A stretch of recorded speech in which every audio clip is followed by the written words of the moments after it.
Tuhan bersamamu.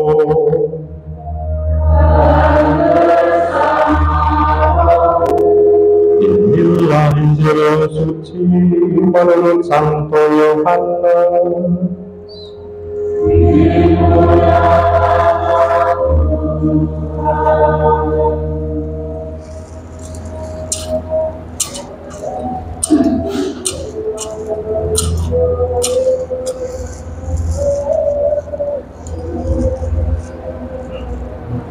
Ketika Yesus dihadapkan ke pengadilan, bertanyalah Pilatus kepadanya, "Apakah engkau raja orang Yahudi?" Jawab Yesus, "Apakah engkau katakan hal itu dari hatimu sendiri, atau orang lain yang mengatakannya kepadamu tentang aku?" Kata Pilatus, "Apakah aku seorang Yahudi? Bangsamu sendiri dan imam-imam kepala yang telah menyerahkan engkau kepadaku, apakah yang telah engkau perbuat?" Jawab Yesus, "Kerajaanku bukan dari dunia ini. Jika kerajaanku dari dunia ini, pasti hamba-hambaku telah melawan supaya aku jangan diserahkan kepada orang Yahudi. Akan tetapi, kerajaanku bukan dari sini." Lalu kata Pilatus kepadanya, "Jadi engkau adalah raja? Engkau mengatakan bahwa aku adalah raja. Untuk itulah aku lahir dan untuk itulah aku datang ke dalam dunia, supaya aku bersaksi tentang kebenaran, dan setiap orang yang berasal dari kebenaran mendengar suaraku." Demikianlah sabda Tuhan.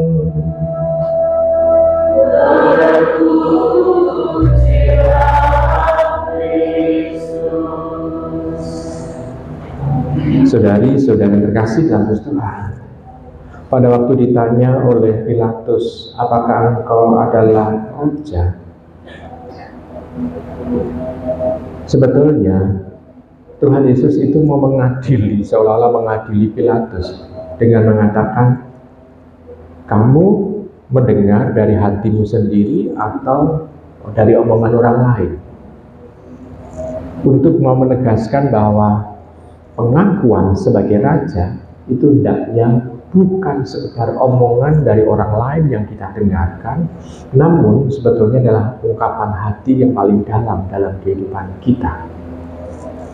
Di sana diungkapkan bahwa Tuhan tidak hanya sekedar raja dalam satu teritori tertentu, namun Dia adalah raja semesta alam. Dikatakan semesta alam berarti tidak hanya menguasai kita yang hidup, namun juga ciptaan-ciptaan Tuhan yang lain.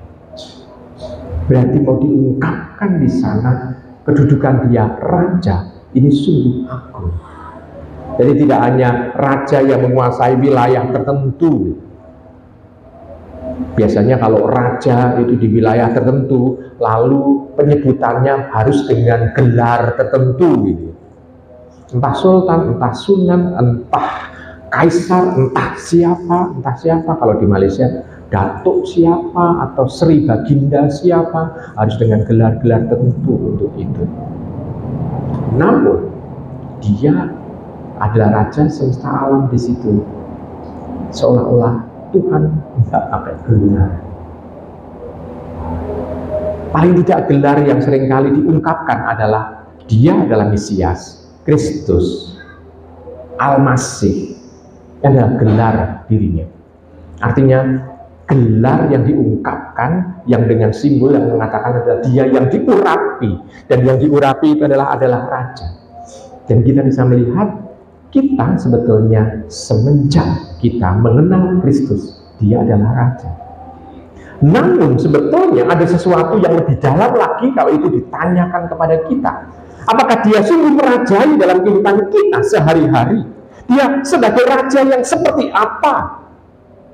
Apakah raja yang memang disembah? Kita memang menyembah Tuhan Yesus, betul ya? Benar? Baik.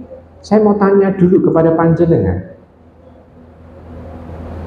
Raja Jogja siapa namanya? Sri Sultan Hamengkubuwono, ya namanya ya, walaupun ada nama nomor 1 sampai nomor 10. Oke, sekarang kita bisa melihat di sana, namanya adalah Sri Sultan Hamengkubuwono. Ya, baik.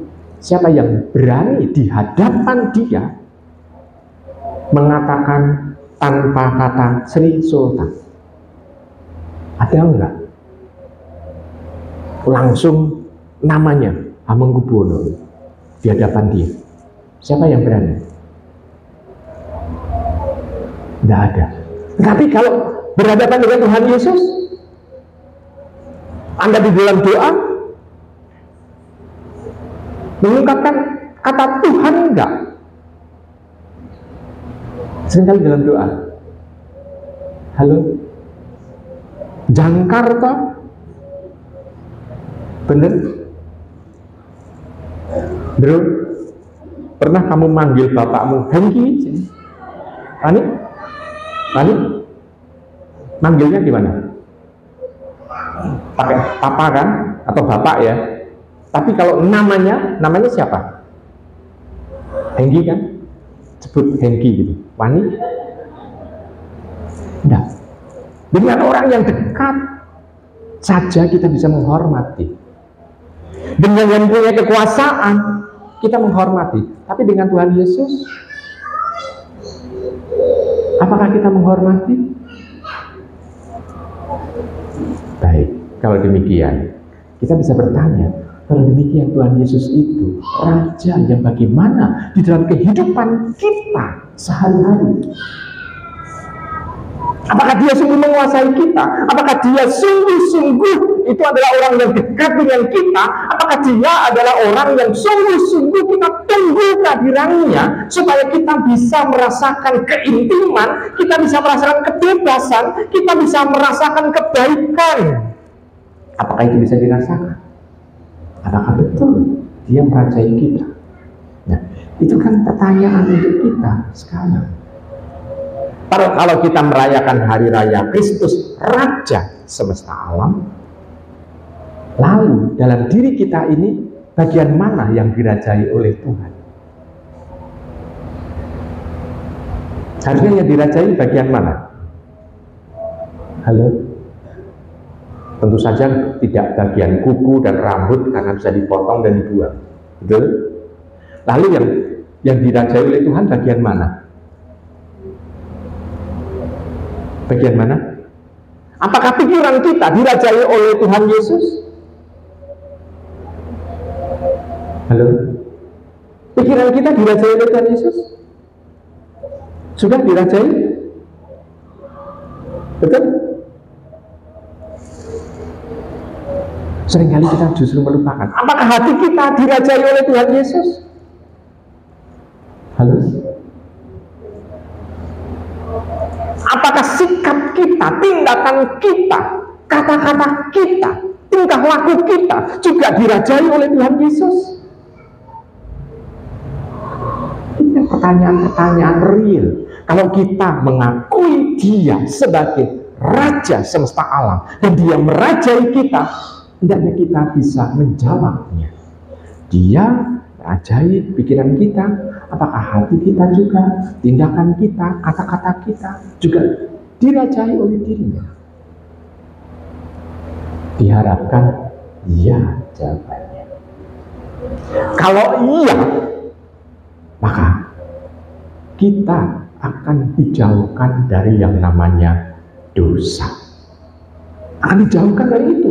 Kenapa? Karena dia yang merajai kita. Setiap kali kita mempunyai niat untuk melakukan dosa dan kita lihat bahwa Yesus merajai pikiran kita dan hati kita dan tindakan kita, pasti kita akan ngerem untuk tidak melakukan tindakan dosa itu.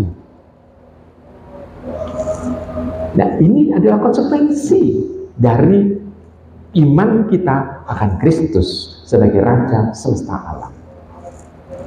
Ada seorang anak yang mungkin karena dia banyak sekali membaca buku sains, buku pengetahuan, lalu dia tanya, Romo, apakah Yesus itu seorang raja yang juga dia menguasai semesta alam yang ada di planet-planet lain, bahkan galaksi-galaksi lain, dan kalau mungkin ada alien di sana, Tuhan Yesus juga merajai di sana? Ada pertanyaan seperti itu pada seorang anak. Dia memang seorang pemikir, kalau saya melihat dia membaca banyak sumber. Dan pertanyaannya adalah, dia berusaha untuk memperlihatkan bahwa ilmu pengetahuan yang dia baca dan dia percaya itu, apakah di situ juga ada Kristus? Sebenarnya dia mau mengatakan itu, bahwa dalam setiap buku yang dia baca, dia mau bertanya, apakah di situ ada Kristus? Nah, saya menjawab, kira-kira piye? Saya mengatakan begitu saja, kira-kira piye? Supaya mengajak dia berpikir. Dan dia menjawab, kalau Yesus Raja semesta alam itu kan juga tidak hanya ada di bumi ini, tidak hanya menguasai manusia, tetapi seluruh ciptaan. Dan dia merajai itu. Lalu saya bertanya kepada dia, begini, Tuhan menciptakan semesta alam itu dengan sabdanya kan? Yang mengatakan ya dengan sabdanya. Nah, Kristus itu siapa? Tuhan Yesus itu siapa? Dia adalah firman Allah. Nah, kalau dia menciptakan itu, dunia semesta alam diciptakan oleh sang sumber, yakni Allah sendiri. Firman Allah ini kira-kira itu ada enggak pada saat penciptaan? Ada. Dia lahir melalui Maria sebagai Yesus, sebagai manusia. Namun hakikat dia sebagai firman Allah sudah ada pada saat Tuhan itu menciptakan semesta alam. Kalau demikian, lalu dia mulai manggut-manggut. Oh iya, dia firman Allah, berarti pada saat Allah menciptakan itu, tentu dia ada di sana. Berarti pada saat Tuhan, pada saat Allah menciptakan juga mungkin galaksi apa, berarti ada dong di sana.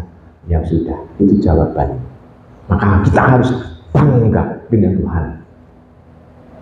Dia ternyata walaupun menciptakan, ikut dalam karya penciptaan sang Bapa pada saat menciptakan dunia itu, namun dia tetap mau untuk dekat dengan kita secara pribadi. Karena ada ungkapan dekat dengan dia secara pribadi, ini adalah sikap dari Tuhan Yesus. Maka anak itu lalu mengatakan, baik, terima kasih Romo, kalau demikian saya harus bertobat dulu, saya akan masuk ke ruang adorasi dan berdoa. Dan itu